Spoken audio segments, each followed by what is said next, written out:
እኔ ይሄ መንፈስ ግን ምንም አልገባኝም። የምሬን ነው። በጣም እኮ ነው እንደዚህ ጨጓራዬ እኮ ነው የሚላጠው በጣም ስለዚህ እንኳን ራሱ ያውቁ በቃ ንድድ በቃ በጣም ነው የምናድደውና እሱ ደግሞ አሁን በሰላም በሚያወራኝ ሰዓት ሆነ ሰዓት እዚህ እያወራን ማለት ነው ከሱ ጋር እያወራን ከባለቤቴ ጋር እያወራን ከዛ የሆነ ከሱ አፍ ውስጥ እኔ እንከን እፈልጋለሁ በትዳር ላይ አንደኛ በትዳር ላይ እንደውም መንፈሳዊ አሁን በመንፈሳዊ ህይወት ስለሆነ ሁሉም ነገር በትዳር ላይ ግልጽ መሆን አለመደባበቅ ማለት በመንፈሳዊ ስሜትን ገልጾ መናገር አሁን እኔ ስሜትን ገልጬ መናገር አልችልም ነበር ለምን የሆነ ውስጤ ሽንፈት ነገር ይመስለኛል ስለዚህ ስሜቴን አላወጣውም የልቤን ነገር አልናገረውም ግን በመነግረው ሰው ባለቤቴን እንደውም ይጸልይልኛል በስሜ እንደውም ቅዱስ ቁርባን ይቀበልልኛል ስለዚህ ውስጥ ያለን ነገር መናገር እግዚአብሔር ነበር የጠየቁት እግዚአብሔር ሆይ ለኔ የሚሆነኝ የትዳሬ አጋሪ ግን ቆርቦ የተቀመጠ ሃይማኖቱን የሚያውቅ እኔንም እንዳስተምረኝ በቃ አንድ አዘጋጅልኝ ደግሞ የሆነ ነገር አሳየኝ በመልእክት አሳየኝ እንጂ ዝም ብዬ ወዲጄ ምናምን አልገባበትም ብዬ ከዛ ጠየቁት ቅዱስ ሚካኤልን በሱባኤ ጠይቄው ቅዱስ ሚካኤል ይሄን ልጅ አሳየኝ ሳንገናኝ በፊት ማለት ነው ሳታውቂው አዎ ሳላውቀውና የሚቆርብ ልጅ ነው ከዛ በኋላ በቃ እንደዛ ከሆነ እስቲ ቆይ ብዬ ድንገት ቴሌግራም ተገናኘን ልጁ ጋር ከዛ ቴሌግራም ስንገናኝ አወራን አሁንታችን እኮ የቅዱስ ቁርባን ህይወት ቢኖራትም ጥሩ ትዳር ቢኖራትም ፈተና የለም አይደለም ያለውን ፈተና ግን ከባሏ ጋር እንዲተጋግዘው እንደሚወጡ ሊነገር ይችላል የማን ፈተና እንደሆነም ተራርታለች ገብቷታል እና ይሄ ቀላል ነገር አይደለም በጣም ብዙ እህቶች ጥያቄያችሁ ነው እና ቀደም እህታችን ምን አለች ሽንፈትን አምኖ መቀበል በእግዚአብሔር ፊት እኔ ወንድም ባለቤቴን በድዬዋለሁ አምላክ ይቅር በለኝ ካለች በኋላ ደውላ ይቅርታ ትላለች በነገራችን ላይ እኔ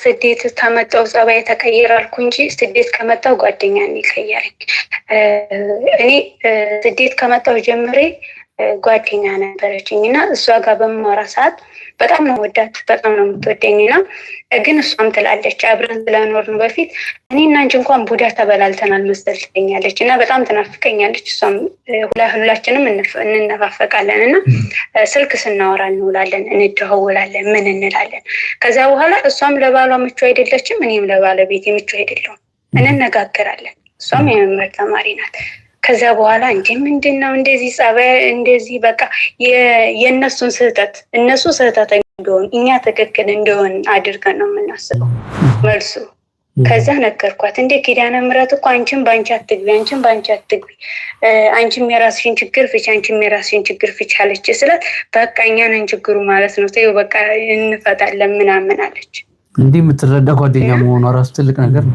እኔ በእውነት በመምህር ትምህርት በጣም ተቀይሬያለሁ እና በብዙ አባቶች ትምህርት ተቀይሬ ነበርና ያው ድንገት ጠፋ ብዬ ነው የተመለስኩት ግን አሁን ላይ እግዚአብሔር ይመስገን ግን ያለቀቀኝ ጸባይ አለ በቃ ብለው እምቢ አለኝ በቃ እምቢኝ አለኝ ማለት ነው እሱ ምንድነው ባለቤቴ ጋር ሳወራ እኔ ስህተተኛ እንደሆንኩ እያወቅኩኝ እና የሆነ ነገር ምክርም ሆነ ትምህርትም ሆነ ይሄን ስሚ ምናምን ሲለኝ ቀጥል እላለሁ እኔ ማለት ነው ከዛ እሱ ደግሞ ለምን አትናደጂ አሁን ውስጥሽ እየተናደደ ነው ይለኛል እንዴት እንደሚያውቅብኝ ሁላ አላውቅም ከዛ እረፍ ጭራሽ እንደዛ ሲለኝ አልተናደድኩም እላለሁ እኔ ግግም እላለሁ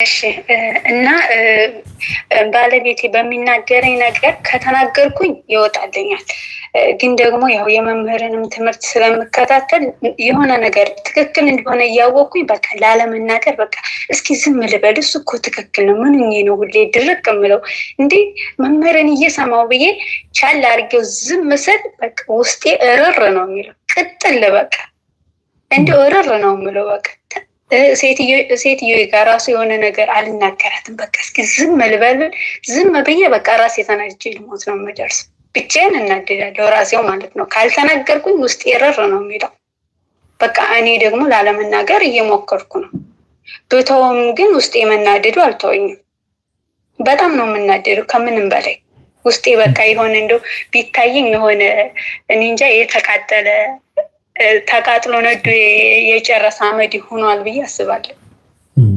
ምን አተረፍሽ? እስኪ ለምሳሌ ይሄንን በማድረግሽ አንቺ በትዳርሽና በራስሽ ማንነት ላይ ወይንም በስራሽ ላይ ምን አተረፍሽ? ያተረፍኩትማ ከእግዚአብሔር መራቅ ነው እንደኔ እንደሚታይ። አይ ኖ ይሄን ጸባይን ደግሞ አሁን ለምሳሌ በእንዲህ አሁን ውስጥሽ የሚሰማሽ ፊሊንግ አለ።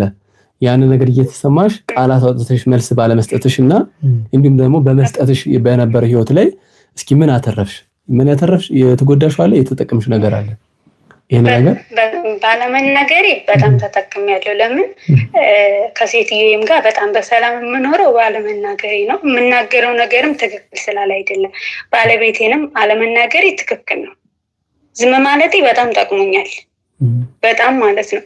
ግን ደግሞ ውስጤ በቃ እናድዳለሁ። እኔ ለምን እናድዳለሁ? እነሱ ትክክል ናቸው። ምን በይ ነው የሚልሽ? ለምሳሌ አሁን ባለቤትሽ ለእናንተ ለትዳራችሁና ለህይወታችሁ የሚገነባ ሀሳብን ሲመክርሽ ወይንም ደግሞ ይሄንን ነገር ተተሽ ይሄንን አርጊ ሲልሽ ለመንፈሳዊም ሆነ በስጋዊ መንገድ ይሄን ብናረግ እንዲህ ብናረግ ሲልሽ ውስጥሽ ስትናደጂ ምን በይ ነው የሚልሽ? አሁን የብዙ ሰዎች ያው እንግዲህ ብዙ ባለትዳሮች አሉ፣ የሚያዳምጡ አሉ እንግዲህ የሚጠይቁንም ስላሉ ነውና አንቺ በግልጽ እየተናገርሽ ስለሆነ የተጠቀምሽውና የተጎዳሽው ነገር ስትናገሪ ካንቺ ብዙ የሚማሩ ስላሉ ነው።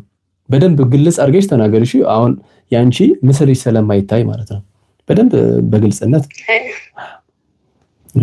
እሺ አሁን ለምሳሌ ባለቤቴ እኔ የመምህርን ትምህርት እንደምከታተል ያውቃልና ከረጅም ጊዜ በፊት ነው የሚያውቀው። በጣም መምህርን ካወቅኩት ቢያንስ ወደ 5 ዓመት ሊሆነኝ ነው።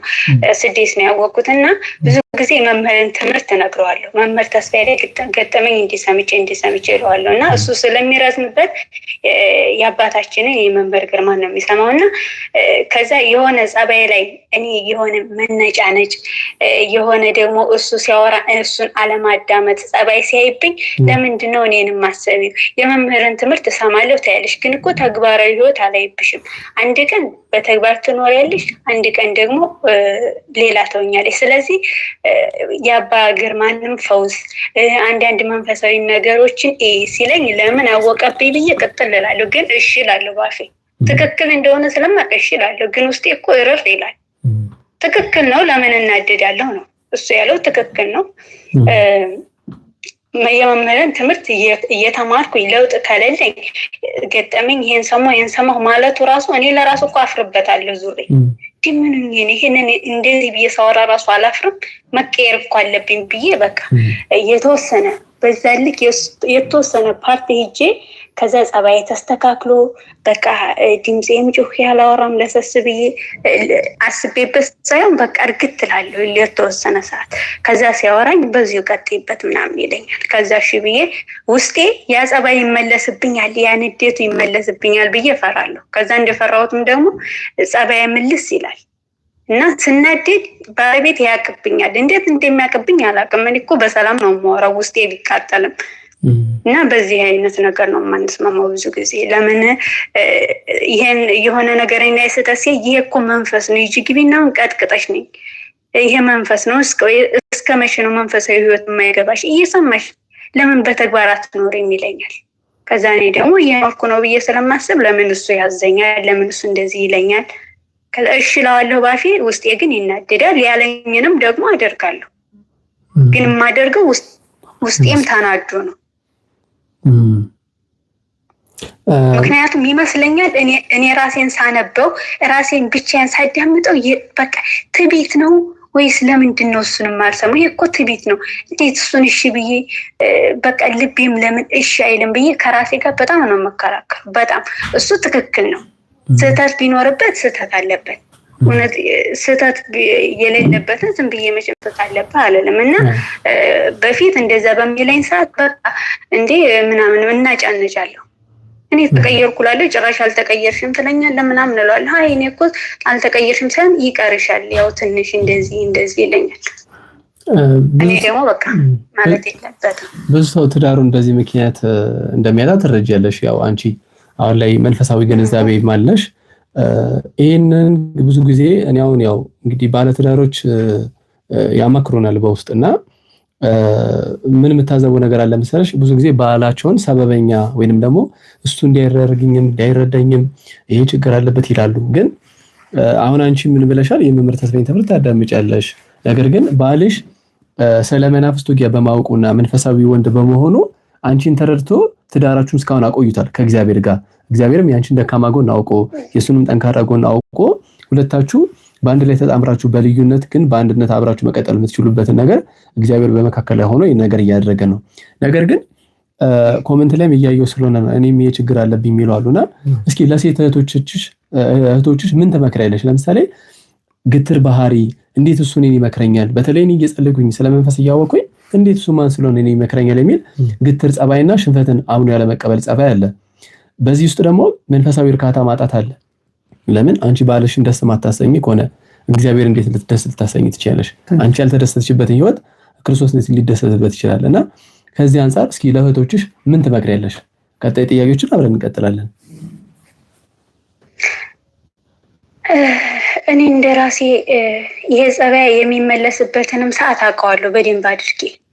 ከመንፈሳዊ ህይወት ብዙ ጊዜ ስርቅ ነው እንደዚህ የሚሆኑ ድርቅ የምለው እና ብዙ ጊዜ የቅዱሳንን ታሪክ ሳይ የቅዱሳንን ታሪክ እንደዚህ ገርላት ምናምን በማነብ ሰዓት መንፈሳዊ ፊልሞችን በማይ ሰዓት በሚናገረኝ ሰዓት ትክክል እኮ ነህ፣ ግን በውስጥ የሆነ ትዕቢት ነገር ይሰማኛል እለዋለሁ። ግልጽ አድርጌ እኔነቴን እነግረዋለሁ በዛን ሰዓት ማለት ነው። ምክንያቱም መንፈሳዊ ነገር እያየሁ ስለሆነ በውስጤም የሆነ የሚያስቸግረኝ ነገር የለም። ልክ ከመንፈሳዊ ህይወት ወጣ ስል ግን ልቤ ዝግት ነው የሚለው። ከጸሎት ከስግደት በምርቅ ሰዓት ማለት ነው። ጭራሽ ከሱ ጋር መከራከር ነው የምፈልገው። በቃ ባይደውልልኝ ይሻለኛል። እንደዚህ ነው የሚያደርገኝ እና ከመንፈሳዊ ህይወት ስርቅ ነው ብዙ ጊዜ ይሄን ጸባይን የማየው ብዙ ጊዜ ማለት ነው። እና አሁን ላይ በዝምታ ነው ማሳልፈው። ለምን እየተናገርኩ ብዙ ነገሮችን አጥፍቻለሁ። የምናገረው ደግሞ እኔ የሚያስከፋ በቃ የሆነ የሚከረፋ ነገር አለ። ራሴን አፌን ራሱ ጸየፈዋለሁ። እውነት ለመናገር የተናገርኩትን ቃል ከኔ አፍ ነው የወጣው እላለሁ እና የሚያስጠላ ቃል በቃ በውስጣቸው ሂዶ መርዝ ነው፣ በቃ መርዝ ነው የሚሆንባቸው። በኋላ እኮ እኔ ተጸጽቼ አልቅሼ እግዚአብሔርን ይቅርታ ጠይቄ ምን ብዬ ግን ደግሞ ሰው ጋር ሂዶ ተጽዕኖ ይፈጥራል። ይሄ ማለት አሁን ባለቤቴን ይሄን አልኩኝ እንጂ ለወንድሞችም እንደዚህ ነው። ወንድሞችም የሆነ ነገር ሲናገር ከወንድሞችም ጋር የሆነ ነገር ሲናገሩ ከልብ ያውጥቼ እናገራለሁ።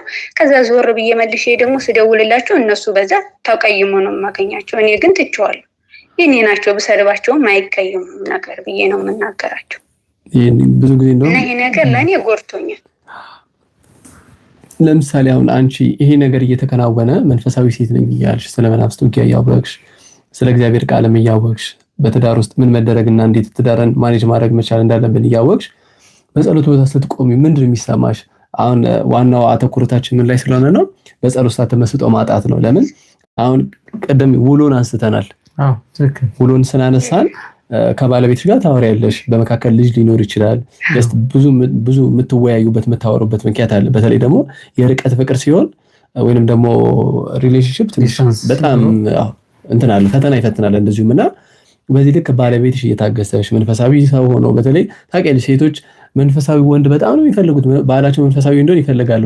አንቺ ደግሞ በጣም እግዚአብሔር ይመስገን የገባሽ ነሽ። እንደው አንቺም የገባሽ ነሽ፣ እሱም ደግሞ በጣም መልካም ሰው ነው። እንግዲህ ከምትነግሪኝ ጀስት አንቺን የሚቀበልበት መንገድ ራሱ በጣም መልካም ሐሳብ ነውና ግን ጸሎት ቦታሽ ስትቆሚ እስቲ በተለይ አሁን በጸሎት ሰዓት በምትሰንፊ ሰዓት ወይንም ደግሞ መንፈሳዊ ስለሆነ ችግር የለም ምናምን የሚባል ነገር አለና በዛ ሰዓት እስኪ ምን አይነት የጸሎት እንትን ያለሽ ተመስጦ ከራስሽ ተሞክሮ ለመፍትሄ የምትወስጂው ምንድን ነው?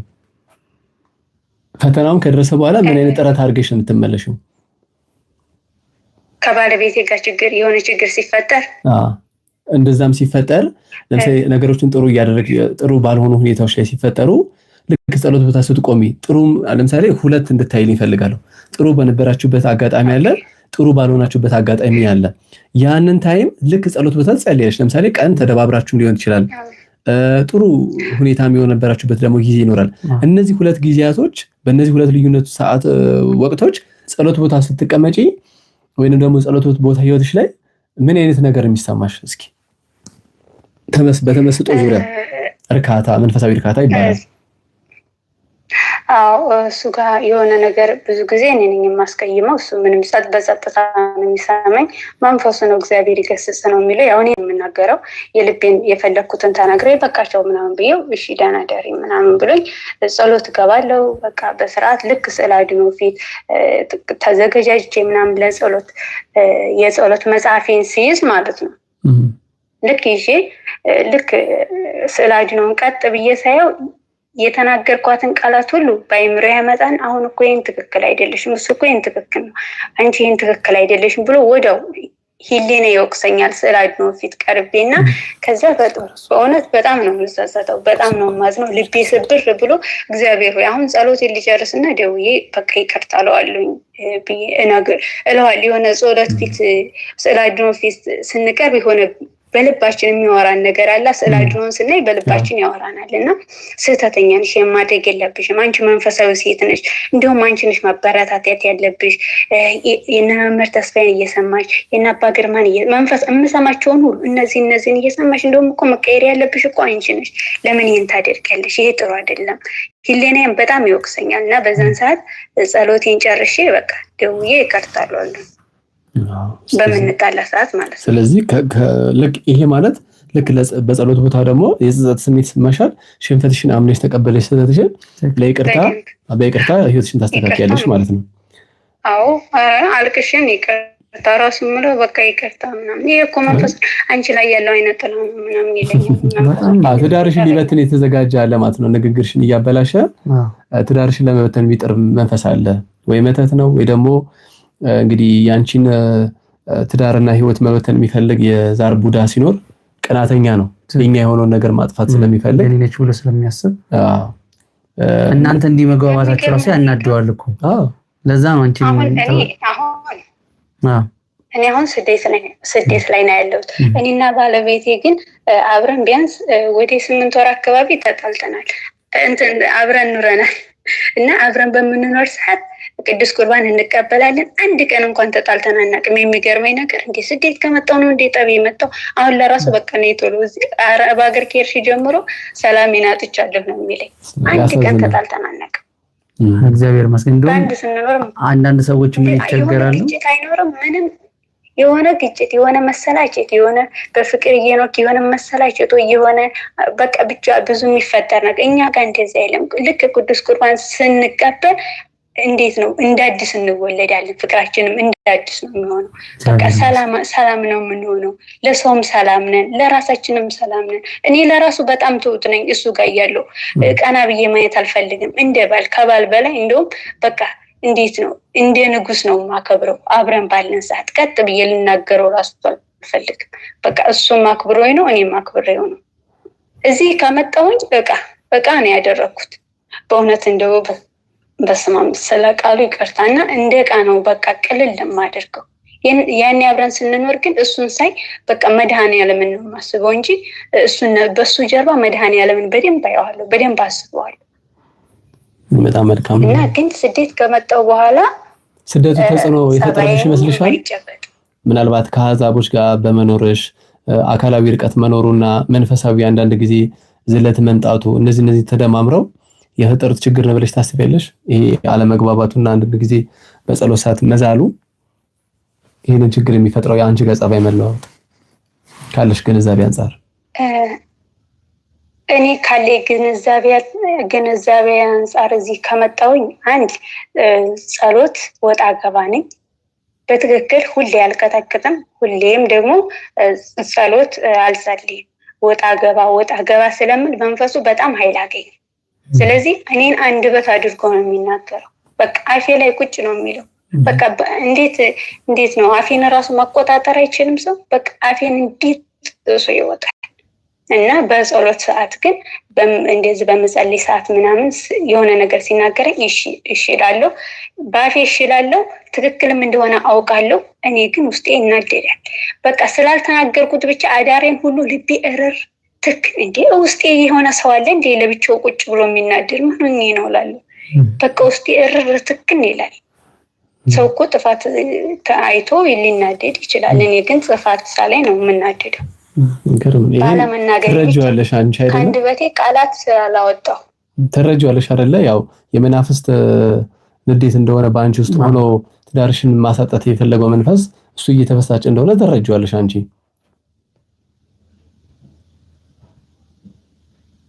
እኔ ይሄ መንፈስ ግን ምንም አልገባኝም። የምሬን ነው። በጣም እኮ ነው እንደዚህ ጨጓራ እኮ ነው የሚላጠው። በጣም ስለዚህ እንኳን ራሱ ያውቁ በቃ ንድድ በቃ በጣም ነው የምናድደውና እሱ ደግሞ አሁን በሰላም በሚያወራኝ ሰዓት በሆነ ሰዓት እዚህ እያወራን ማለት ነው ከሱ ጋር እያወራን ከባለቤቴ ጋር እያወራን ከዛ የሆነ ከሱ አፍ ውስጥ እኔ እንከን እፈልጋለሁ የሆነ ነገር ቢሰድበኝ የሆነ ነገር በቃ ወይ ደግሞ ይሆን አልፈልግም የራስሽ ጉዳይ ይሆን ዓለማዊ ሰዎች እንደሚሰዳደቡት ምናምን ለምን እንደዛ አድርጎ አይሰድበኝ ምናምን እላለሁ። ቀድሞ እንደዚህ አይነት ጸባይ ነበረሽ? ምናልባት በፊት ላይ ወንዶችን የመናቅ ይሄ የማንቋሸሽ በጣም ገና ባለቤትሽን ሳታገኙ ማለት ነው? እሱን ሳላገኘው በፊት በቃ ለወንዶች ቦታ የለኝም። በጣም ነው የሚያስጠሉኝ። በቃ ክልፍት ነው ማረጋቸው። በቃ እንደፈለኩ ነኝ። ምንም በቃ ቀለል አድርጌ ነው የማያቸው። ስለዚህ ያ አመጽ መንፈስ ነው አንቺ ጋር ያለው። ያ አመጽ መንፈስ አልተያዘም አልታሰረም ማለት ነው። አለመታሰሩ ምንድነው? እሱ እየተናገረ ነው አብሮሽ፣ አሁንም ስራ እየሰራ ነው። ስለዚህ ምንድነው የምታለየው? እኔ ውስጥ ሆነ ወንዶችን በክፋት አይን መታይ ትዳሬን ህይወቴን የምትበጠብጥ በትዳሬና በህይወቴ መካከል ጣልቃ እየገባ ያለህ የወንድ የሴት ዛር አይነጠላ በስላሴ ኃይልና ስልጣን ይሄን ጸባይ ነው ውስጥ ነው የምታሳይ። አንደበቴ ላይ ሆነ የምትናገር በስላሴ ስም ይዤሃለሁ፣ ከአሁን ሰዓት ጀምሮ ስራህን አቁም፣ ተይዘሃል፣ በቅዱሳን በጻድቃን በሰማዕታት ስም አውቄሃለሁ ማን እንደሆንክ።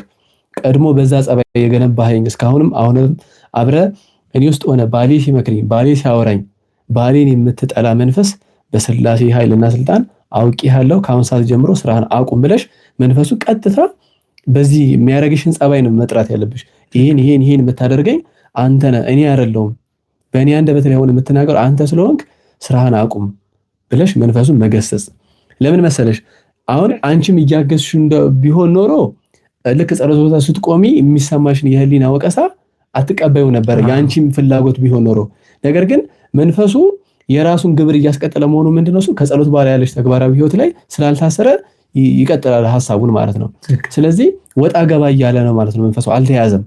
ስለዚህ መያዝ አለብሽ። ያንቺ መጸጸት ያናድደዋል አለመበተኑ እና ደግሞ ይሄ በይቅርታ መታለፉ ጉዳዩ በራሱ ዓላማው አለመሳካቱ እያናደደው ነው። ስለዚህ አንቺ ይሄን እኔ ከባለቤቴ ጋር ሳወራ ጊዜና ሰዓት እየጠበቅ ጣልቃ እየገባ አንደበቴ ላይ ሆነክ ውስጤም ሆነክ የንዴትን ሐሳብ እንዲሰማኝ የምታደርግ አንተ ስለሆንክ በስላሴ ስም ከውስጥ ይወጣና ግንባር ላይ ታሰር። ማነህ አንተ? ይህንን ነገር ትዳሬ ለመበተን የተዘጋጀ በስላሴ ኃይልና ስልጣን የመተት መንፈስ፣ የመስተፋቅር መንፈስ ከተለያዩ ወንዶች ወደ እኔ የገባ በስላሴ ስም ታሰር ብለሽ መንፈሱ ማሰርና መገሰጽ ያስፈልጋል ማለት ነው። ኦሬዲ ተረድተሽኛል አይደለ? ገብቶሻል? ስለዚህ መንፈሱን በዛ አይነት መንገድ መገሰጽና ማሰር ነው። እርግጠኛ ነኝ በጣም ብዙ ወደ 140 ሰው አለ፣ እስከ 150 ሰው እያዳመጠ ነበረ። ሁላችሁም ላይክ አድርጉ። ላይክ ስታደርጉ የዩቲዩብ አልጎሪዝም ምንድነው መሰላችሁ? ሰዎች የመድረስ አቅሙን ይጨምራል። ሰዎች ይህንን ፕሮግራም የሚከታተሉት ወደውታል ብሎ ስለሚያስብ ለብዙ ሰዎች ያዳርሷል። የትኛውንም መንፈሳዊ ቪዲዮ ስታዩ ላይክ ማድረግ አትርሱ። 1000 ሰው አይቶት 100 ሰው ነው ላይክ የሚያደርገውና ካያችሁ አይቀር ላይክ ሰብስክራይብ እያደረጋችሁ ይሄ መንፈሳዊ አገልግሎት የበለጠ ለብዙ ሰዎች ተደራሽነት እንዲኖረው በዚህ አይነት መንገድ ብታደርጉ በጣም መልካም ነው። እህታችን በጣም አስተማሪ የሆነ መልካም ሐሳብ ነው ካንቺ ያገኘነው። ምናልባት ለእህቶችሽ የምትመክሪያቸው ይህንን አርጉ፣ እኔ ይህን ትምህርት በማግኘቴ በራሴ ደካማ ጎን ላይ ይህንን ጨምሬያለሁ ብለሽ ለእህቶችሽ የምታስተላልፊ ነገር አለ? ላገቡ ይህንን ነገር እስኪ ግን መጀመሪያ የአንቺ መልስ አግኝተሻል ወይ? ተሙዬ አግኝቻለሁኝ። እኔም በተቻለኝ እኮ ያው የመምህርን ስለምሰማ እየታገልኩ ነው በተቻለኝ። አሁን ያው ዝምታውን ያመራሁት ለሚዲያው አሁን ለምሳሌ ለሚከታተሉ ሰዎች ለእህቱና ለወንድሞችሽ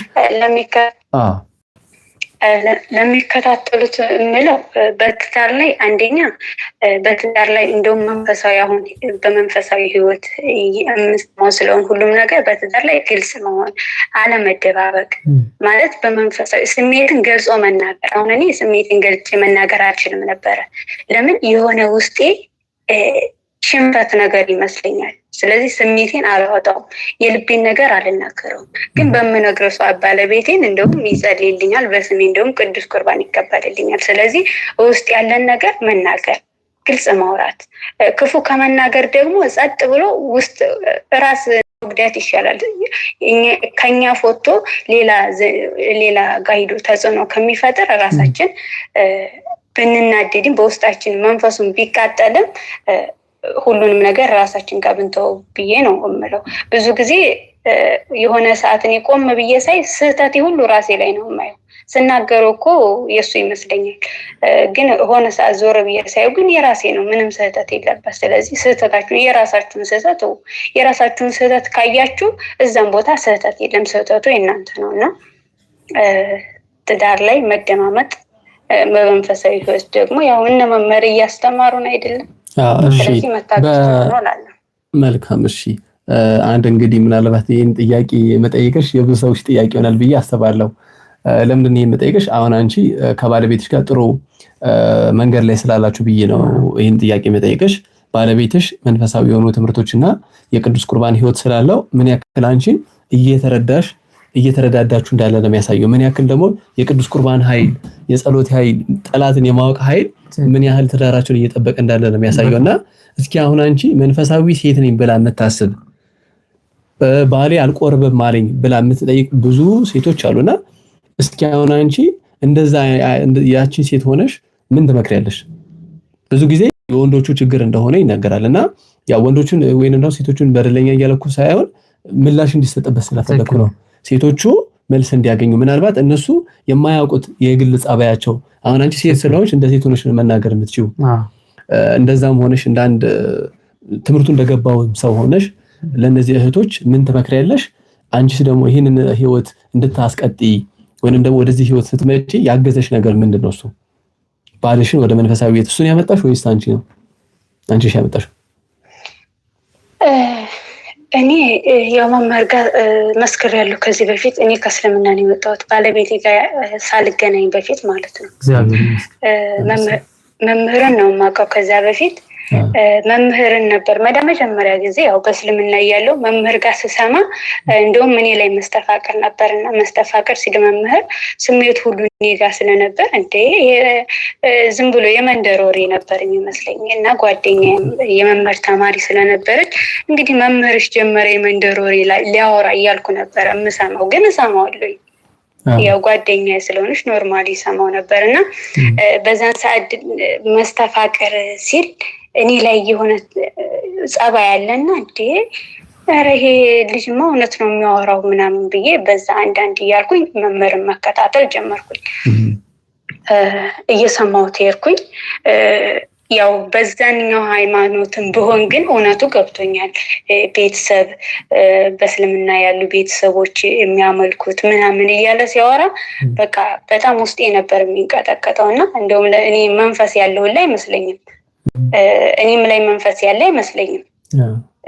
አይነ ጥላ ምናምን የሚባል ነገር ይሄ ምናምን የሚባል ነገር በቃ አላስበውም። እና የመጀመሪያ ጊዜ የመምህርን ትምህርት ስሰማ እንደውም ይህንን ባለቤቴን መምህር ጋር ላይ ገብቼ እዚህ በስደት እያለው መምህር ከእስልምና ነው የመጣሁት ገና ግን አልተጠመኩም ብዬ የመሰከርኩ ቀን ቤተሰብ ጋር ሁሉን በዛን ሰዓት ስጣላ እግዚአብሔርን ነበር የጠየቁት። እግዚአብሔር ሆይ ለእኔ የሚሆነኝ የትዳሬ አጋሪ ግን ቆርቦ የተቀመጠ ሃይማኖቱን የሚያውቅ እኔንም እንዳስተምረኝ በቃ አንድ አዘጋጅልኝ፣ ደግሞ የሆነ ነገር አሳየኝ፣ በምልክት አሳየኝ እንጂ ዝም ብዬ ወዲጄ ምናምን አልገባበትም ብዬ ከዛ ጠየኩት።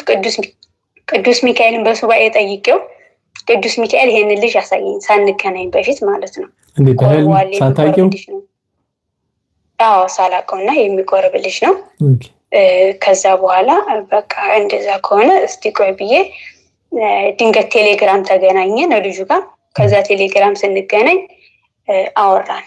እና ልጆችን ምናምን ስለ ሃይማኖት ያስተምር ነበረ እሱምና እዛ በሚያስተምር ሰዓት እኔም አብሬ ይማር ነበርና አይ ይሄማ ጠቋር ነው እንጂ እሱን ለኔ የሚገባ አይደለም ይሄ ተቋር ይሆናል ያሳይ ምናምን ብዬ ጓደኛዬን እንዴ ለምን እንዴት ያለሽ እግዚአብሔር እኮ ይችላል ስትለኝ ኧረ እሱማ ለኔ አይሆንም እንዴ እኔ እንዴት ይሆናል እሱ ኧረ እንደዚህ አትበይ እግዚአብሔር ይችላል አለች።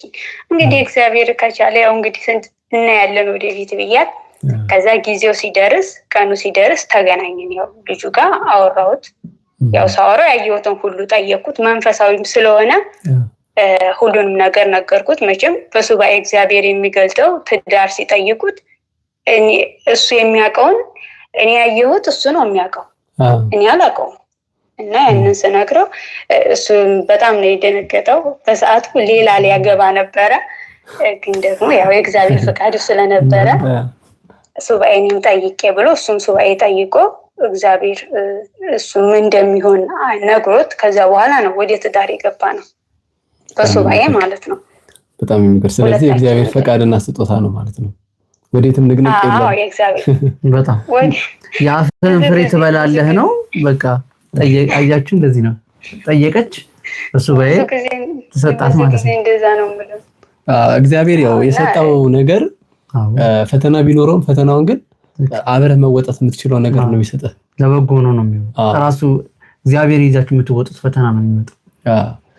በኮሜንት ምን እየጠየቁ ነበር መሰለሽ እህቶችና እህቶቻችን እኛ ላላገባ ነው ምን ትመክሪናለሽ? አንደኛ መንፈሳዊ የሆኑ ወንድሞችን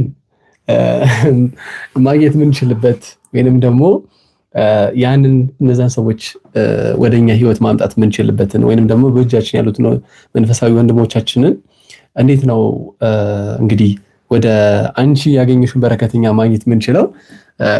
እንግዲህ እንደ እህታችን ሆነሽ መከሪን እያሉሽ ነው።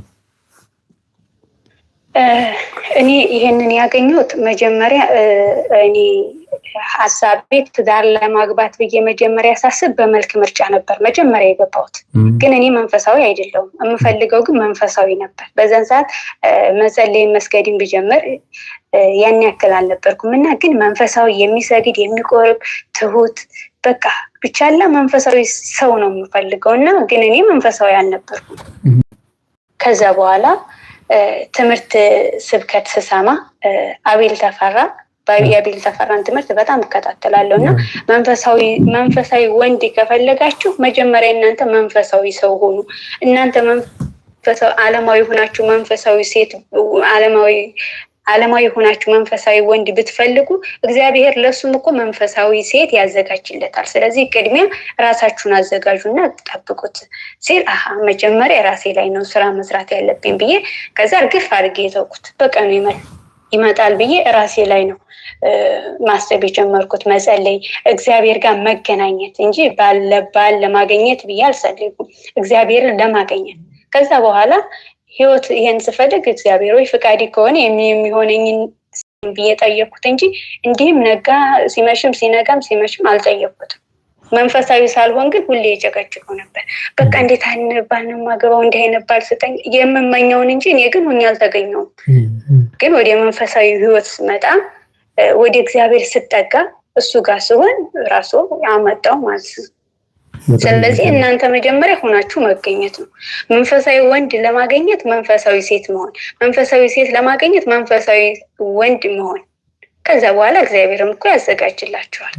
እንደዛ መሆን እንጂ ዝም ብሎ በመፈለግ ሳይሆን ራሳችሁን መፈለግ። ጽድቁና መንግስቱን ፈልጉ ሌላ ይጨመርላችኋል በተግባር ማለት እኮ ነው። ያው እንግዲህ ጽሁፉ በተግባር ቁጭ ብላ በጣም አይ በነገራችን ላይ በጣም ትልቅ ምክር ነው የለገሽን ለኛ ለሁላችንም ነው። እኔ ብዙ ጊዜ ይላል ምንድነው እኛ መመሪያ ለእግዚአብሔር የሚሆን ጊዜና ሰዓት ወይንም ደግሞ መንፈሳዊ ህይወት ይኑረን እሱ ያውቃል የሚያስፈልገንን በጊዜውና በሰዓቱ ያውቃል ማለት ተግባራዊ የሆነ ከልብ መነጨ ክርስቶስን የማፍቀር ልብ ካለን እኛ ለሱ ልባችን አሳልፈን ከሰጠን እሱ ለማይሆን ነገር አሳልፎ አይሰጠንም። በእኛ ላይ የማይሰራበት ምንም ምክንያት የለም እና በጣም ትልቅ ምክር ነው የመከርሽን። እስኪ ምናልባት እህቶች እንግዲህ እህታችንን ከመሰነባበታችን በፊት በኮሜንት የምትጠይቋት ነገር ካለ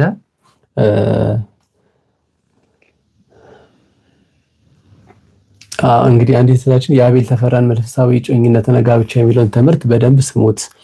እንደውም ያው እሱንና የዲያቆን ሄኖክ ኃይሌ ስለ ጮኝነት፣ ስለ ትዳር፣ ከትዳር በፊት ወይንም ከጮኝነት በፊት ደግሞ ያለን መንፈሳዊ ህይወት ምን ይመስላል የሚለውን ስለ ልጅ አስተዳደግ ራሱ ቅድሚያ ዝግጅት ያስፈልገናል፣ ዕውቀት ያስፈልገናል።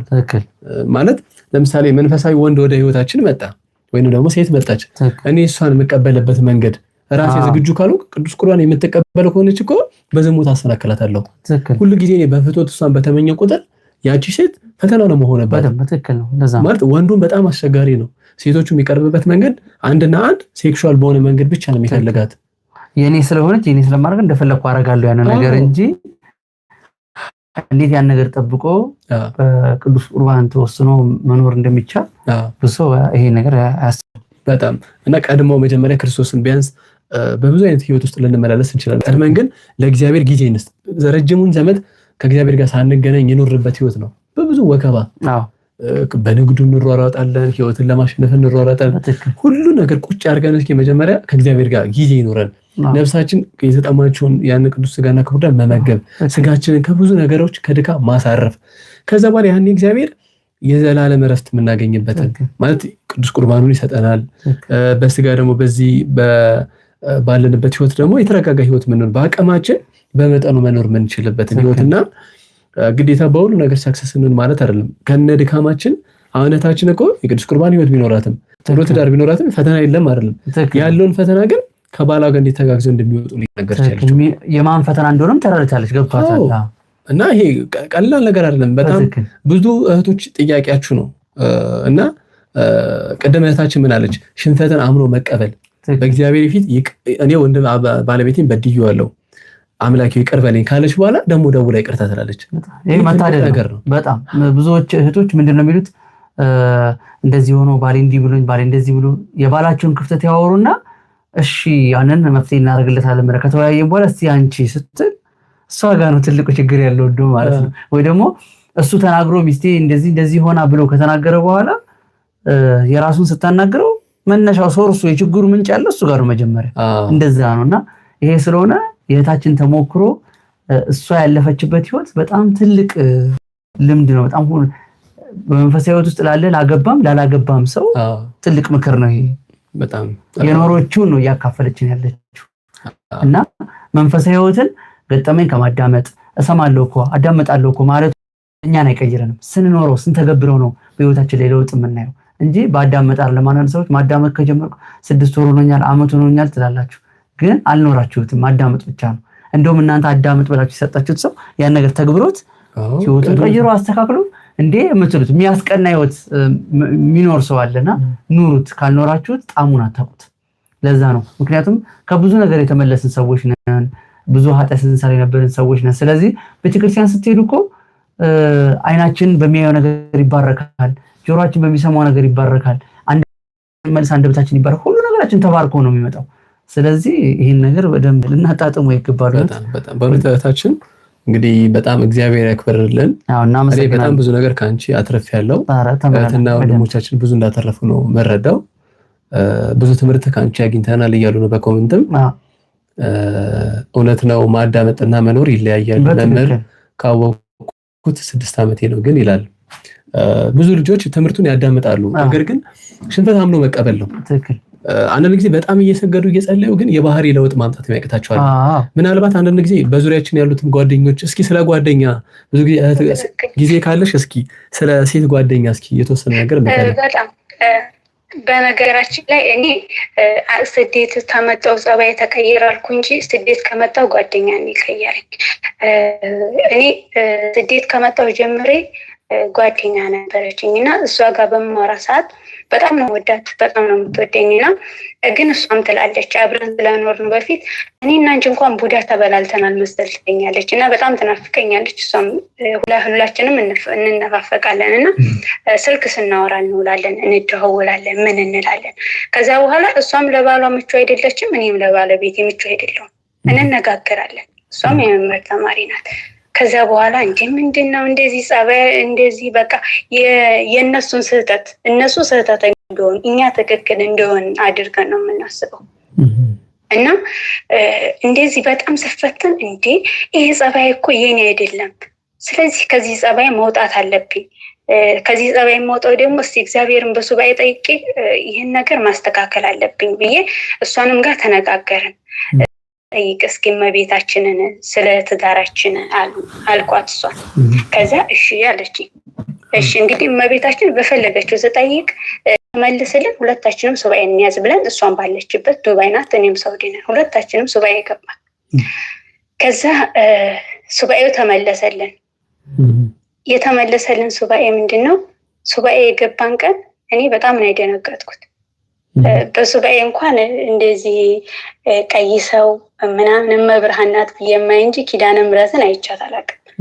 እና ኪዳነ ምሕረት ናት መጣ። ሁለታችንም አንቺም በአንቺ ትዳር አትግቢ፣ አንቺም በአንቺ ትዳር አትግቢ፣ የአንቺም የራስሽን ትዳር ችግርሽን ፍቺ፣ አንቺም ደግሞ የራስሽን ትዳር ችግር ፍቺ። አንቺ የባልሽን ለአንቺ አትናገሪ፣ አንቺ የባልሽን ለአንቺ አትናገሪ ብላ ነገረችኝ። ለእኔ ለሁለታችን ነው ህልሙን ያየሁት ማለት ነው መልሱ። ከዛ ነገርኳት፣ እንዴ ኪዳነ ምሕረት እኮ አንቺም በአንቺ አትግቢ፣ አንቺም በአንቺ አትግቢ፣ አንቺም የራስሽን ችግር ፍቺ፣ አንቺም የራስሽን ችግር ፍቺ አለች ስላት፣ በቃ እኛ ነን ችግሩ ማለት ነው፣ ተይው በቃ እንፈታለን ምናምን አለች። እንዲህ የምትረዳ ጓደኛ መሆኗ ራሱ ትልቅ ነገር ነው አለችና ደግሞ መልሳ ደግሞ ቆየት ብላ ደግሞ እንደዚሁ ጀመርን። የቡዳ መንፈስ ተበላልተናል። አብረን ስለኖርን ገላዋን ሳጥባት እሷም ፀጉሬን ስታበጥረኝ ቡዳ ስለተበላለን መንፈሱ እንደሆነ እያወቅንም ግን እንደዋወላለን። ሰዓታችንን አብረን ነው የምናሳልፈው። ከዛ በኋላ አሁንም ፈተና ሆነብን። ከዛ ፈተና ሲሆንብን ሱባኤ እንያዝ አለች። አሁንም እሺ እንያዝ፣ አብረን ያዝን። እሷም እዛ እኔም እዛ። ከዛ በእሷ ተመለሰ። ከዛ ምን አየሽ ስላት፣ አረ እንደው የኛን ውርዴት ተመልከች፣ እኛ አሁን የመምህር ተስፋዬ ተማሪዎች ነን አለች። ምን አየሽ ስላት፣ ያንቺ ባለቤት እና የኔ ባለቤት ከፊት ተሰልፈው ወደ ገነት፣ እኔ እና አንቺ ደግሞ ሜዲያ ላይ ቁጭ ብለን አየሁ አለች። እና መብርሃን መታ ልጆች ወዴት ናችሁ? እየፈለኳችሁ የት ጠፍታችሁ ነው? ከፊት ትመጣላችሁ ብዬ ስጠብቅ ጭራሽ ከኋላ ቀራችሁ ብላለችኝ አለች። በቃ ካሁን በኋላ ይቅርብን እኔና እንጂ፣ አንቺም የራስሽን ህይወት ምሪ፣ እኔም የራስሽን ህይወት ልምራ አልኳት። ችግር የለውም አሁን የኢትዮጵያ ልገባ ስል ይሄ የቡዳ መንፈስ ይሸኛል አንደዋወልም አለች። እና እንዳለችው ገባች። የቡዳ መንፈስ ተሸኘ። ተበላልተን ማለት ነው። እስበሳችን ስለተበላለን ትዳራችንንም እርስ በርሳችን በላ ነው። እና እኔም ደግሞ ሱባኤ ያስኩኝ ለራሴ ከሄደች በኋላ በሱባኤ ጓደኛ ተይ ነው የተባልኩት። ከጓደኛሽ ተይ፣ ትዳርሽን አክብሪ፣ ትዳር ክቡር ነው፣ ትዳርሽን አቅለሽ አትዩ፣ ትዳርሽን ካከበርሽ እግዚአብሔር ያከብርሻል። ናም ኦኬ እየተጠራሽ ከዛ እንደዛ ተባል። ከዛ በኋላ ተውኩኝ ከባሌ ጋር ሰላም ሆንኩኝ። ደህና በሰላም ኖርን። ጭቅጭቅ የለ ምን የለ። እሱ ለራሱ እፎይ ብሎ እንኳንም ሱባኤ ገባሽ፣ አረ እንደው ካሁንም በኋላ ሱባኤ ግቢ እያለ በጣም ደስ ብሎት ከትንሽ ጊዜ በኋላ ደግሞ አዲስ ጓደኛ ሲይዝ ተመልሼ ግልብጥ ብዬ እንደዛው ሆንኩኝ። እንደዚህ አይነት እንትኖች ከብዙ እንዲህ እህቶች እሰማለሁ። ጓደኛ ታይ የሚባል ነገር እሰማለሁ። በጣም የጓደኛቸው ላይ ለመንፈስ እየመጣ ትዳራቸውን ይበጠብጣል። ሰው ነው ሰው መድኃኒቱ ነው እንደሚባል ምን ጠፋብንም በዛው በጓደኛ በሰው ነው። ባላችንን ጓደኛ አድርጎ መያዝ በጣም መልካም። እኔ በርሜል ጊዮርጊስ ቤርኩ ጊዜ አንደኛው የ40 ዓመት ይሆናል። አብሮን ያለው ደግሞ የባህር ዳር ልጅ ወደ 32 ምናምን እድሜ ነውና ከነሱ ውስጥ እድሜ እየተጠራሽ ሆነ ይጂ አትጨናነቂ። እሺ እኔት እናመሰግናለን። እግዚአብሔር ያክብርልን። አንቺንም በመንፈሳዊ ሕይወት በቤቱ ያጽናችሁ።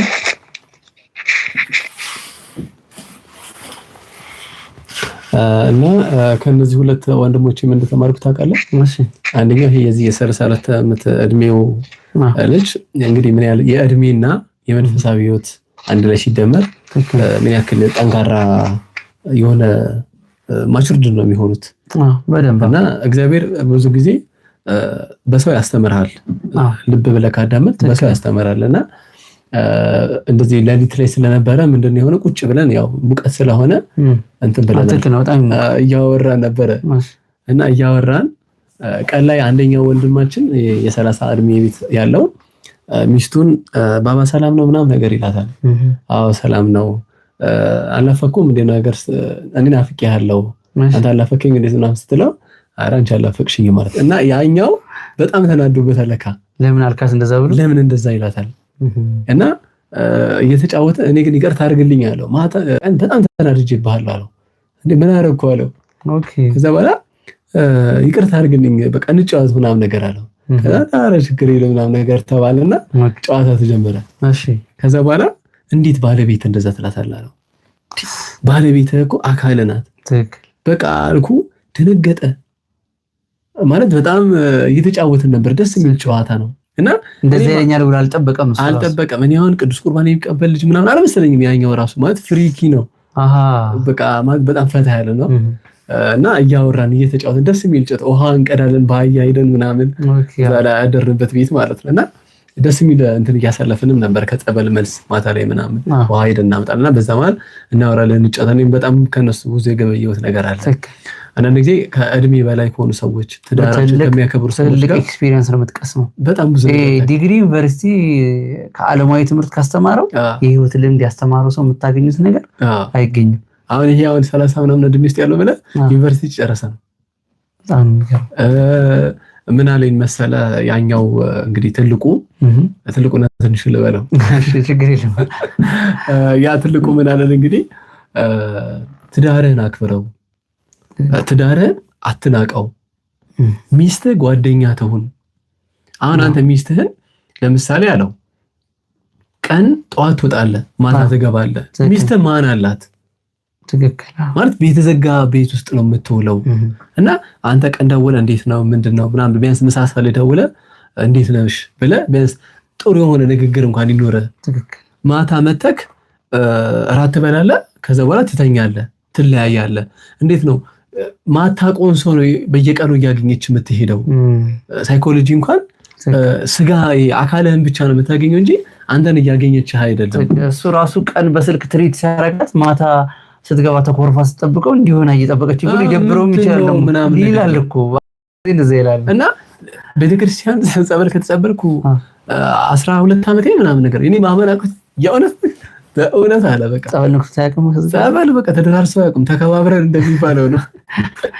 እና ምን አለ መሰለክ የመጀመሪያ ቀን እንትን ሲገባ ደንግጦ ነው የወጣው በርሜል ግሩክስ። አረ ይሄንንም አልነግራችሁም ማለት እንዴ ያለ ለካ የኖረው ላይፍ ነው ያሳየው። አልገባም ማለት በቃ አልገባም ብለ ጆሮ በፊልም መልክ አየው ከሐስከፈ በደንብ አርጎ አስሪፉ በስመ አብ ይላል። እና እዛ ራሱ የመጣው ከሚገርም አይቀየርም የተባለው ወንድምየው በርሜል ጊዮርጊስ ሄዶ በቃ ውሃ ሆኖ አግኝቶት እንዴ ምን ሆኖ ነው ብሎ ነው ተቀይሮ ፍጹም ሌላ ሰው ሆኖ ነው ያገኘውና እሱ እዛ ሄዶ እንደተቀየረ ሲሰማ ቆይ እስኪ እኔ እሄዳለሁ አለ እና ቅርብ ነው ብሎት ነው ሸውደው ይላኩት። ባራ ነው የሚኖረው ቅርብ ነው ብለው ነው ሸውደው ይላኩት። እና መኪና ተበላሽቶብን አጋጣሚ የሆነች አገር ላይ አድረን ምናምን ነው የጠራና ከዛው ጀምሮ እየተጫወተ ምናምን ስለመጣ ያው አንዳንድ ጊዜ በመንገዳችን ላይ በጣም ጥሩ ወንድምና እናፈራለን። ወንድሙን ይሄን ስታነሳለኝ ምን ትዝ አለኝ እኔ በሄድኩበት ሰዓት በርሜል ጊዮርጊስ ማለት ነው ወንድምህን ይዘህ ሄድ ተብሎ ተሰጥቶታል። እና ጸበል ሲገባ ካሁን ወንድም ይጮሃል አይጮህም እያለ እየጠበቀ ያለው ማለት ነው። ከዛ ምንድነው የሆነው አትለኝም? የማን ነው የጮኸው? ያኛው ነው። ከዛ ይሄኛው ያለ አልጮህም እንዴ ያለ እንዴት ያኛው ጮኸ? ቤተሰብ የሚጠብቀው ይሄንን ነው እንደጮኸው እንደዚህ ባለ ይጠብቀ ነው። ከዛ የጮኸው ያኛው ነው። ከዛ ውጪ ሲወጣ አንተ እንዴት ነው ሊመናቃለው? እና አንዳንዴ ጥሪ ያለው እንደዚህ ስትሄዱ ይሄ እንግዲህ አይቀየርም በተባለ ወንድሙ ምክንያት ተቀይሮ አይቶት ገርሞት እሱ ነው እንጂ ይሄ እንዴት ተቀየረ? በቃ ተአምር ሆኖበታል። ለቤተሰብ እንኳን የማይመለስ ልጅ ነበር እና እኔ በሰንሰለት እግርና እጁ ታስሮ መንገዱን ታውቃለህ፣ ፒስታ ነው አዋራ ነው ምናምንና እንደዛ እግርና እጁ ታስሮ በቃ እንዳለ አዋራ ሆኖ ምናምን ልክ ጸበል እንደገባ የለም ይዘውት እንደዚህ ሰው ነበር የሚጎትተው ነው። ከተፈቶ ሲመጣ ሳይቆሙ ትደነግጣለህ። በቃ የሰማቱን ተአምር ስትያው በቃ ማለት እዛ አባቶች ምን ሆነ ነው ይሄ ምናምን ይላሉ። መኪና ውስጥ ያሉ አብረው ሄዱ አባቶች ምናምንና ልክ እዛው ምህረትን እዛው ነው የምታዩት ምን ያህል እግዚአብሔር ቅርብ እንደሆነና ትልቅ መታደል ነው። አይ ቦታው የሚገርም ነው። እዛ ቦታ እንግዲህ እኔም የተማርኩት ያም ባለትዳር ልጅ ከሚገርም አንዳንድ ጊዜ ጸበል ቦታ ስንሄድ ማለት ነው ከሰዎች ጋር ኮሙኒኬት የምናደርጋቸው ሰዎች በጣም ወሳኝነት ናቸው። እኔ አሁን እዛ ትልቅ አትረፍ የመጣሁትን ነገር ነው ማካፈላችሁ። በትዳር ዙሪያ፣ በሪሌሽንሺፕ ዙሪያ፣ በጓደኝነት ዙሪያ የምሬን ነው ማለት ትልቅ ያተረፍኩት ያቺ ሌሊት ማለት እኔም ያም ልጅ ያም ወንድሜ ትልቅ በጣም ነው። እኔ አለ ወንድሜ ቆራቢ ነው አለ፣ ይሰግዳል፣ ይጸልያል አለ፣ ሁሉ ጊዜ እንደመከረኝ ነው አለ። ምንም ፍንክቻ አይልብኝም አለ። እግዚአብሔር ማን ላይ ያለው እንደሚናገር እንደሚያስተምር እኔ አሁን እዚህ የመጣሁት አለ ልተጸብዬ የሆነ ተአምር አይቼ ምናምን በቃ ዩቲዩብ ላይ እንደማየው የሆነ ነገር የምጠብቀው አለ። እኔ ግን አለ ወስኩት በጸበል አይደለም አለ በአንተ ንግግር ነው አለው። አያችሁ ስለ ትዳሩ ያኛው እኔ ከሚስቴ ውጪ ሌላ ጓደኛ የለኝም አለ። ሚስቴን ቀንደውዬ እንደምወዳት አሁን እንደዚህ ነገር ሲባል የኔ መሟዘዝ ይመስለናል አይደል? አይ መለማመጥ እንጂ እዚህን ያህል ፊት መስጠትማ አያስፈልግም። ምን ሴት ይሁን ከመናን ይመስላል። አንተ ያለከበርከውን ትዳር ማንም አያከብርልን። አንተ ያልወደድካትን ማንም ሊወድልህ አይችልም። አዎ ያኛው ስንጠጣ አለ እንጂ ድራፍት በምንጠጣ በምንል ጊዜ ሚስቱ ስትደውል ምንድነው አስሬ የምትደውለው ምናምን ነገር ይሉታል ጓደኞቹ። ይሄን ላይ እየነገረ ነው የእውነቴን ነው። ከነሱ የመጣ ራሱ ልጁ ላይ ያለ ማለት ነው የንቀት ነገር አድሮበታል ማለት ነው። አክሰፕት አድርጉት ታዲያ ነገር ተቀብሎት እየኖረው ስለሆነ ከጓደኞቹ ጋር ቼልሲ ቤት ሆኖ ስትደውል እንደምትበጠብጠው ነው የሚቆጥረው ማለት ነው። በቃ እንድበና እኔ ገጠመኝ ላይቭ እያየሁ ነው እንደዚህ ያልኩት። ይሄኛው ይነገራል ያኛው ይገስጸዋል። እና እግዚአብሔር ምን እያደረገ ነው? ይሄ ልጅ ትዳሩን እየታደገ ነው። ሚስትየውስ ና እንኳን አብረን ልጃችን እናስቆርብ ስትለው አይፈቅድሽ አይላትም። በቃ ራሷ ሄዳ አስቆርባ ምናምን ነው አልኩ እኮ እንደሷ ግዴታ አይነት ነገር አድርጎ እንደማሰብ በቃ ሁሉም ኃላፊነት የቤተሰቡ ኃላፊነት የቤቱ ኃላፊነት ያለው እሷ ላይ ነው። ከጓደኞቹ ጋር አጥቶ ምናምን ብሎ ሲመጣ ይሄ ልጅ ያቺ ሚስት እንግዲህ አስባት ትጸልያለች አለ። በጣም የዋህ ናት አለ ሲነግረን እና በልጅነት ገና ነው ያገባዋት አለ። እና ከኔ ውጪ ማንንም ሰው አታውቅም አለ። እና ይሄን ሁሉ ሲነግረን መጀመሪያ በስመ አብ ገባለት አልኩ። ያ እንግዲህ በትዳሩ በጣም እንግዲህ ከበርሜል ተመልሼ ነው የሚለው በቃ እንዴት ከዛ ምን እንዳለ ታውቃለህ? ያኛው እንትኑ ማለት ነው በቃ ሚስትህን ጓደኛ አድርጋት፣ ሚስጥረኛ አድርጋት። ጓደኞች አለው ለአንተ ለትዳር ሪስፔክት እንደሌላቸው ከንግግር አይቻለሁ አለ። መጠጥ ቤት ሆነ እነሱ እሷ ስትደውል ምንድነው የምትጨቀጨቅ ሲሉ ስልክ አጠገባቸው ስትዘጋ አንተ ብትታመም አንተ የሆነ አካል ቢጎድል የሆነ ነገር ብትሆን የምታስታመም ሳትሰለች የምታስታመም ባለቤት ናት፣ አካል ናት። ስለዚህ ማክበር ያለበት ሚስትህን ነው። እኔ ሚስቴን ብሎ በቃ ስለ ሚስቱ እንዴት እንደሚያከብራት ቅዱስ ቁርባን በምን ያህል ጊዜ እንደሚቀበለው ትቀበላለህ አለው። ደነገጠ። እኔ እኮ ወንድሜ ብሎት እኮ እኔ ገዛ ወንድም አለኝ አለ ቁረብ ይለኛል። ቁርባኑ ማተዋለ ቤተክርስቲያን ሂድ ራሱ በልመና አልሄድም አለ። ጸበል ከተጠበልኩ 12 ዓመት ያለ እና እግዚአብሔር እንዴት በማለ ያድሮ እንደሚመከር ይሄ ወንድም መከረው። ባለቤትን አክብራት። ኢቨን እንኳን እኮ ስጋዋን ፈቅዳ እንኳን እኮ ለሩካብ የምትፈቅድልህ ቀን ጥሩ ነገር አውርተሃት ጥሩ የመንፈስ ይሄ ቋንቋ አውርተህ ተጫወተህ ምን ብለህ ነው እንጂ አንተ በብር ገዝተህ ሴተኛ ዳር ገዝተህ እንትን እንደምትለው መተ ፈቃድ መፈጸም ፈልጋለሁ ግዴታዋ እንደዛ ማሰብ የለብህም። አንተ የሷን ሞራል አታስብም፣ የሷን ስሜት አታስብም። በአንተ ምክንያት እያለቀሰች ይሆናል። ብዙ ነገር እኮ ዋጋ እየከፈለች ይሆናል። የሷ እንባ አንተን አያኖርህም አለው። አንተ በቃ በጣም እኔ ምንድነው በቃ እኔ ትዳሬን ሄጄ ብቻ እኔ ሄጄ ብቻ ሚስቴን በካስኳት እኔ በቃ ሄጄማ ምን አይነት ህይወት እንደምኖረው ሳልኩት አለ። በቃ እግዚአብሔር ይመስገን ያርግለት። በእውነት ቁጭ ብዬ ወይ እግዚአብሔር ይሄ ሰው የጸበል ተጸብሎ የሆነ ፈውስ ተፈውሽ ሄዳለሁ ነው ቢለው ግን እኔ ያነገርኩት አንተ አልኩት አንተ እግዚአብሔር እዚህ ቦታ ያመጣህ ምናልባት የሚስትህን እንባ አይቶ እግዚአብሔር በጸበል ሳይሆን ሰው ላይ አድሮ ትዳርህን እያዳነ ነው። አንተንም በነፍስም በስጋ የምትድንበት ነገር እዚህ ሰው ላይ ሆኖ እየመገበህ ነው። ምናልባት ወንድምህ ሲመክር አልሰማ ብለከዋል። ጸበል ውስጥም ገብተህ የፈውስ ስርዓቱን ብታየው በዛ አንድ አስደንግጦሃል። አጅሩንም ያው አናቱን ብሎልሃል። እንደገና ደግሞ በዚህ ወንድም ላይ ሆኖ በሚቀበለው ስጋና ደም በሚያከብረው ትዳር እግዚአብሔር እያናገረ ነው። እና በጣም ነው የተጸጸትኩት። እኔ ብዙ ሰው መክሮኛል አለ ወንድሜ በየቀኑ መክረኝ እኔ እንዳሁኑ ተሰምቶኝ አያውቅም። ወይኔ ሚስቴን አለ በእውነት ነው ማለት ነው። አሁን ትልቅ መሰበር ነው በእውነት እግዚአብሔርም ያለ ሰዓት በኋላ ባለው ሰዓት ነው ስለሚሞቅ ውጭ ብለን ያለ ነውና ወይ እግዚአብሔር ስን ምንድነው ታስተምረኝ አልኩ። በቃ እኔ ትክክል እግዚአብሔር ልጁ ላይ አድሮ ልጁን መከረው ያኛውን ልጅ ሞከረው አንተን ደግሞ በመሃል ተማርክ እዛው ማለት ነው ተማርኩኝ በጣም ብዙ ነገር ነው የተማርኩት ያው ሰዓት ስለሚገድብ ከእርሳችን ውጪ ወጣ እንዳይል ብዬ ነው እንጂ ያቺ ሴት እንግዲህ በጣም ልጅ ናት እንደነገረኝ ከሆነ በጣም በቃ ማለት በእኔ ምክንያት ብዙ ነገር እየከፈለች እንደሆነ አሁን ተረዳው ብዙ ነገሮችን እንትን አልኩኛል ምን ያህል እንደቻለችው ዛጋኝ አለ ያ ደግሞ ገባለት አልኩ በቃ እስኪ በቃ ይጠይቀዋል ይመልስለታል እንዴት ይሏል በቃ እንዴት አንተ ሚስትህን እንዴት ቤትህን እንዴት ልጅህን አብረ ልጅህን መቁረብ ብቻ አይደለም አንተ ተኝተህ ሚስትህ ሄዳ ስታቆርብ እንዶ ሺማይዘም አንተ እኮ አባወራህ ነህ በቃ ታውቃለህ ልክ ልኩን ያስታጠቀው በቃ ማለት ባል ሊኖረው የሚገባውን ስብዕና ነው እዛ ጋር ተናገረው አንተ እኮ የቤቱ ራስ ነህ አንተ እኮ በቃ ለሚስትህ አሪያ ነው መሆን ያለብህ ቤቱን ከፊት ሆነ በጸሎት መብራት ያለብህ በምን ማድረግ ያለብህ ይያለው ሲገስጸው በቃ አዘነ በጣም ነው ያዘነው በቃ ሚስቴ በጣም በድያለሁ ደጁ ላይ ሆኖ በዚህ መልኩ መሰበር ራሱና መጸጸት እኮ እግዚአብሔር ይሄን ራሱ ያያል እኮ አልሄደም አላደረገውም ገና ግን እዚህ ጋር ስለተሰማው ብቻ እግዚአብሔር ይሰራል በዛው ጧት ቁጭ እሱ ይሄን አታውቅም ደግሞ የሚገርመው ነገር ይሄን አታውቅም ሰርፕራይዝ ነው ለሳ እንግዲህ ጸበል ተጠምቆ ድኖ ይመጣል ነው የምትለው የምትጠብቀው ነገር አለ ደርሶ መምጣቱ ግን ይሄን ስብዕና ደግሞ እሱ በዚህ ነገር ውስጥ እግዚአብሔር አናግሮት ተስተካክሎ ሲመጣ እንግዲህ እውነት እግዚአብሔር ያው ሰው ያላየውን እሷ በውስጥ ያወራችሁ ከእግዚአብሔር ጋር ያንን ባን ያበሰላት ማለት ይቻላል በእውነት እግዚአብሔር ደግሞ ጸሎትን ይሰማል እቺ ሴት ረጅም ዓመት አልቀሳ ሊሆን ይችላል እግዚአብሔር ግን በአንድ ቀን ጸሎቷን መለሰላት እኔ እግዚአብሔርን ብለን በትዳሩ ዙሪያ በጣም ብዙ ሰዎች የሚነግሩኝ ተአምር አለ ስንት ዓመት አልቀሳው ጸልየው አንድ ቀን ለሊት አሁን ባለፈው ነገርችኛ ለቴቴ አንድ ቀን ለሊት ተነሳለች ከዛ ተነስቶ ጸሎት መጽሐፍ ገልጦ አነበባለች በዛው ጸሎት ጀመራለች ከዛ አንጂ እንደዚህ ጸሎት ይጣፍጣል እንዴ ለምንድን ነው ያለገርሽ ያስበው በቃ ጸሎት ቦታውን እኮ እንዲ በጭቆ እኮ ቁጭ ያርገ ጸሎት መጽሐፉን እኮ ለወረሰው እኮ ግን ተነስቶ ዳሴ ማርያም መጸለይ ጀመረ በቃ ነካው በዛው ደግሞ የሚገርመው እንደዚህ አይነት ባሎች ወይ ሚስቶች ወይ ደግሞ እህቶች ወንድሞች ለሽማግሌ ለመካሪ ለአባቶች በቃ ይሄ ለያዥ ለመካሪ የሚያስቸግሩ የለም ሲመለሱ አይጣል ነው ማንንም አይዛቸው በመንፈስ ህይወታቸው ይሄ መለወጥ አይነት አለው አይደል በጣም ነው የሚገቡት በጣም ነው የሚሰበሩትና በጣም የሚገርም ህይወት ነው የሚኖራቸው በጣም የሚገርም ነገር ማለት ነው እቺ ሴት ምን አለችኝ የመመረን ትምህርት የምታዳምጥ ናት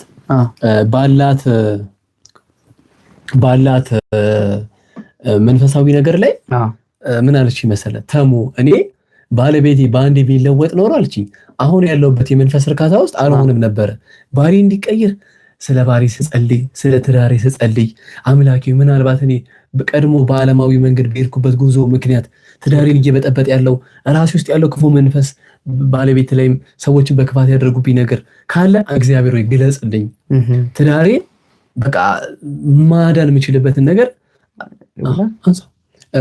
እግዚአብሔር ሆይ ደውላ ነበር ቻንሳትና በቃ አበርታኝ እያለች ታለቅሳለች ትጸልያለች ያቺ ሴት የራሷን ግዴታ ትወጣለች ለባሏም ትጸልያለች በጣም የሚገርም ነገር በየዋህነት ለንስሐ አባቷ ባለቤቴ ምን እንዲያርጓል ብላ ንስሐ ለሱ ትገባለታለች እና የሱን ቅጣት ስጡኝ ትላለች እና በቃ እግዚአብሔር በጣም ብዙ ህልም ነው የሚያሳያት ማለት ህልም ትነግረኛለች ቤተክርስቲያን ጠርታኝ ቅዳሴ ሰዓት ስንወጣ ትነገረኝ ትንሽ ደቂቃ ታገኘኝና ታወራኛለች እና እኔ በጣም የሚገርመኝ ነገር ምንድነው እሱ በአንድ ቀን የተለወጠው ያ ሰው እግዚአብሔር የሚፈልገው መንፈሳዊ ህይወት ላይ ልክ ያቺ አንግሏ ላይ ሲደርስ እሱ መስመር ላይ ያወጣውና ምን አለችኝ ተሞኔ እግዚአብሔር ለሱ በተቻለኝ አቅም ማልቀስ ምን ማለት ሳላውቅ የሆነ መንፈሳዊ እርካታ ውስጥ ገባው ልጆቿ መጸለይ ጀመሩ በቃ ጥሩ የሚባል መንፈሳዊ ህይወት ውስጥ ገባች ያ ማለት ግን በጣም ብዙ መከራ ነበረ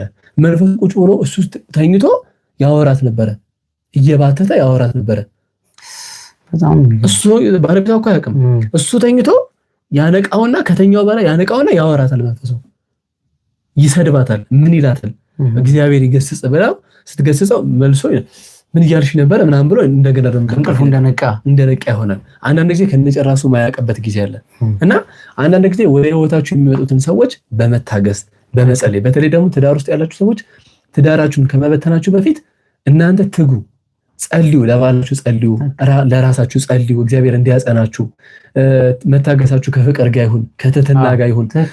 መልሰሽ እየሰደብሹ መልሰሽ እያመናጨቅሹ አይደለም።